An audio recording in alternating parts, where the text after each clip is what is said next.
Maybe they're in class, maybe they're somewhere else, but I know when there's free food over lunch, you'll have a chance to see many here for the commissioners' talk. Also, at Vanderbilt, we have a terrific interdisciplinary group that spans across engineering, business, law, and the social and physical sciences called the Vanderbilt Institute on Energy and the Environment. And both groups have been instrumental in facilitating our hosting and coordination of this event. So I just want to acknowledge those groups.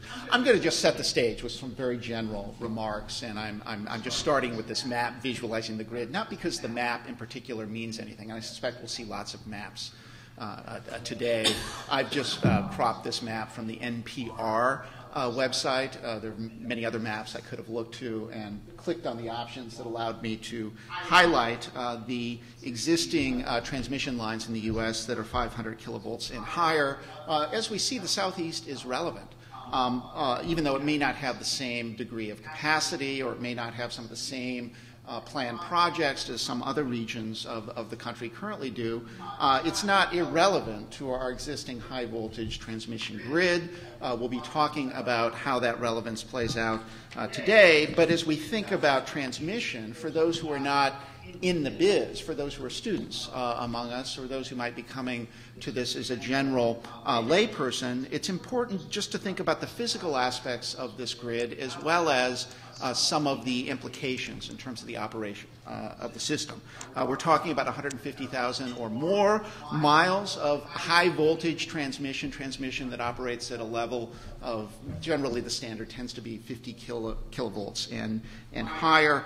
This is one of our great infrastructure projects in modern society. It sits alongside the building of great roads, bridges. We talked about the telecommunications infrastructure. It ties us together as a society. In particular, it ties together the supply of energy in the form of electricity to its demand or load. And for most lay people, it operates invisibly until something like Hurricane Sandy comes along. And we depend on the reliability of the grid to deliver electricity 24/7 basis. But when it doesn't happen, of course, panic sets in, and we need to be thinking carefully about how we approach this and its integration into our society. Now, the physical characteristics of electricity also present some interesting challenges as we think about transmission. And for those in the industry, this is all obvious. For those coming from outside of the industry, it's important, I think, to start with a reminder that, electricity, in terms of its basic delivery to consumers, one of the characteristics that makes it challenging is we can't store it, right? It has to be simultaneously produced and distributed for demand by customers at the point of the day, that very time they want to use it.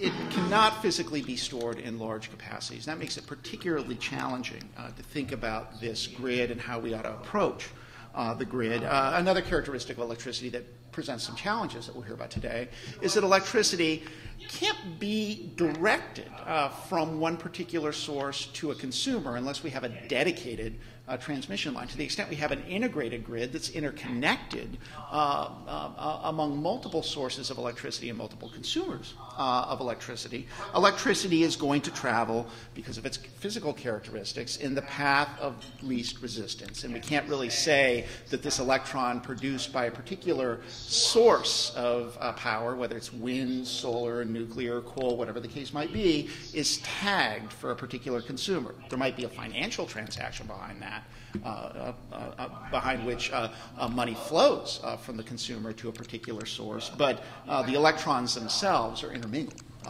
with other electrons on the grid. And a final characteristic I just want to highlight, and this map doesn't really mean a lot, but it does help us to visualize how interconnected we are amongst various states in the U.S. And in particular, this is something that I'm always surprised that those, especially those who know a lot about issues that touch on energy, whether they're business-related issues or environmental issues, are often surprised to hear about how deregulated or how market-oriented many aspects of electricity really are. We exist in a world today in which wholesale markets in particular are deregulated, and electricity is traveling across state lines under financial transactions that operate in a market type scenario. That's the wholesale market that we'll hear a lot today. So what are the opportunities of transmission for the Southeast? I'm speaking at 40,000 feet here, and I'm just going to sketch them very quickly for you. Obviously, it's going to improve reliability. As we modernize the grid, as we expand the grid in areas where it's constrained, that presents the opportunity to improve the reliability of the overall system that's being used to distribute electricity. This can provide greater access to these wholesale markets that I just described, which might produce more lower cost options for consumers, as well as a greater source of diversity of power supply sources. It increases the ability to import and to export clean energy sources, right? A region that might not have clean energy sources can bring them in, which might increase their diversity and enhance reliability.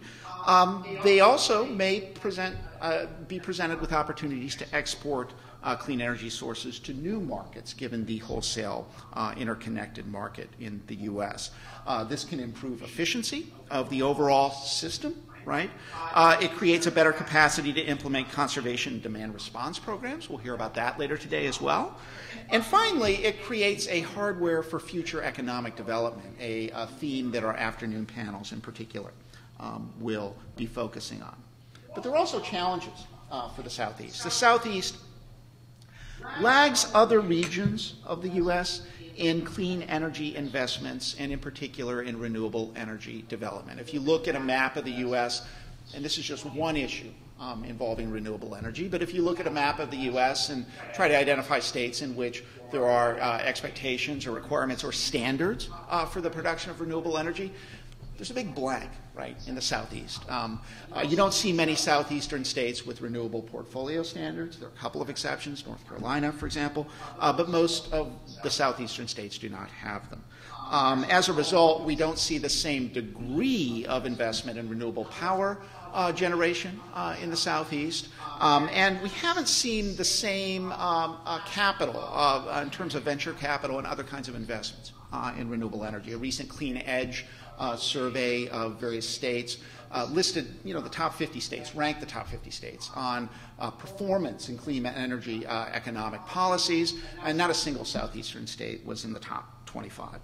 Another challenge with transmission is it requires rights of way, and these rights of way can be very difficult to negotiate. Eminent domain, which utilities which own transmission typically will have in various jurisdictions, can be very costly to pursue as a basis for acquiring a right-of-way and to build a transmission project. State siting statutes, which often are required to be pursued as a basis for a transmission approval permit. They focus primarily on local land use impacts and on the benefits to native load customers, and at times state law here has been a barrier to the implementation of new transmission projects. Existing law doesn't always address the interstate market aspects, right, of transmission, many of which we're going to be focusing on today. And if we look at the Southeast in particular, I'm going to utter a word here that many consider an obscenity in the Southeast, RTO. There's no existing RTO, for example, that can handle planning for the entire region, whereas in other areas of the country we might have RTOs that integrate various transmission resources, bring everybody to the table, and help in planning. We'll hear a little bit more about that later today. RTOs can also facilitate organized markets, whereas in areas like the Southeast, where we don't have an RTO, we have a more decentralized wholesale market for electric power. Another challenge, I think, with transmission in the Southeast is how we're going to allocate the costs. Who's going to pay for it? How will those costs be spread amongst the various stakeholders who stand to benefit from new transmission.